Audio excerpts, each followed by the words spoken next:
خەسرە و محەممەد تەنها 4 ساڵە جوتیاریەکات، بەڵام لە بواری کوشتتوکاڵیدا خاوەنی کۆمەڵێک ئەزمموی سەرکەوتووە کە ئەزممونەکانی چەندین جوتیاری هەرێم لێی سوودمەند بوون.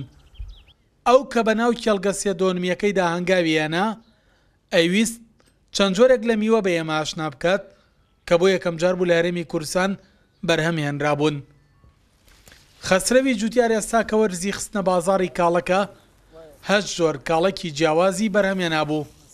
کار جۆرێک لەوانە سەرنجی ئێمەی زیاتر ڕاکێشا. بۆ یەکەم جار ئەچێنرێ ئەمە تقریبان 5 ڕقەمە هەر بە ڕقەم هاتووە، دەتوانین بیکەین بە ناوی خۆمانەوە یا بکەین بە ناوی گوندەکەوە بکەین بە ناوی شارە زورەوە. ئەزمموی سەرکەوتووی ئەو لە ژێرتینی گەرمای هاویندا لە 2 جۆر کاڵێکدا خۆی بینی بووە کە بەرگەی کەشوهەوای کوردستان بەگشتی و شارە زور بە تایبەت بگرێت بە جۆرێک کاڵێکی بەرهەمهێنا بوو کە کێشی هەردانەیەکیان 5 بۆ 7 کیلۆگرام بوو. ئێستا لەم 8 جۆر کاڵەکە بتوانین تەنیا 2 دانیان دەرشووە کەوەی باش بێت تامی خۆشە بە بازاڕیە، یعنی قەبارەشیان یەکیان قەبارەی بچووکە هۆڵندیە، ئەمەشیان مەحالیە بڵێن لە عێراقێک لە سامەڕا ئەویش برا جوتیارێک پێداوام دەستی خۆش بێ. ئێستاش ئەوە بەچای خۆتان دەبینن بەڕاستی بەروبوومێکی ناوازەی جوانە، کێش و بەروبوومی باشترە لە هۆڵندیەکە، ینی لە ڕووی جوانی و لە ڕووی قەبارە و لە ڕووی ئەوەوە شتێکی زۆر ناوازەیە. بەڕاستی ئەوە بەچای خۆتان دەبینن لەوانەیە بڵێن هەم بچووکی زۆر پێوەیە،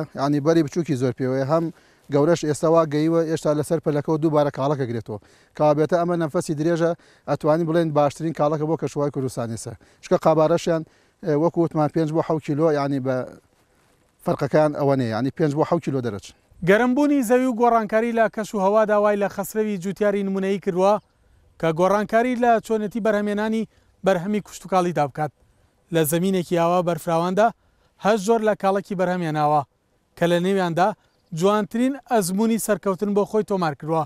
ئەو لە ئێستادا چاوی لەوە یەکەم ئەزمموی لێرەدا بەدەستێنەوە بیگوازێتەوە بۆ تەواوی خاکی هەرێمی کوردستان تاوەک جوتیاران باشترین بەرهەم و سوودمەندترین توێژی کوردستان بن لە ئەزممونەکانیدا. خەسرە و ئەزممونە سەرکەوتوەکانی تەنها لە کاڵەکدا نەماوەتەوە، بەڵکو جۆرێک لە نۆکی بەرهەمێناوە کە لە 1 کیلۆ نۆکدا توانیوێتی ئەم ساڵ 150 کیلۆ بەرهەم بهێنێت. بۆ ئەم ساڵەکە 1 کیلۆ نۆک 150 کیلۆ نۆکی بەرهەم هێناوە، 1 کیلۆ نەک 150 کیلۆ. لەوانەیە باوەڕ پێکراو نەبێ، لەوانەیە زۆر کەسەوە بە گاڵدەجاری وەرگێ، بەڵام ئەگەر بێت و تۆکە بچێنێت و بیکات ئەو سازانە بەروومەکەی چۆنە چەندێک دێ چەندێک سپاس بۆخوا بۆ کوردستان سەرکەوتوت. جوتیارێکیش کە سوودمەندی دەستی خەسرەو بووە ئاماژە بە ئەزممونە سەرکەوتوەکانیەدات. من ئەو نۆکەم کە لەگا خەسرە وەرگرت ئەو نۆکەی من کردم زۆر بەرهەم و ئیتاجێکی باشی بوو، بەڵام ئەوەی لە پاڵی من ناکردی جوتیارەتە لە پاڵی من ناکردی هەتاوەکو پێشم وت کاتی خۆتم دەرمانی بکە، دەرمانی 2 جار دەرمانیشی کرد کەچی گڕە لێدا سووتانی نەجاحەتی ناو لە کۆتایی داوای لێ هات هەڵی گێڕایەوە، بەڵام ئەوەی ئێمە سپاس بەخوا نەجاحەتی هێنا و نۆکێکی باش و ئینتاجێکی باششمانێ دەستکەوتو.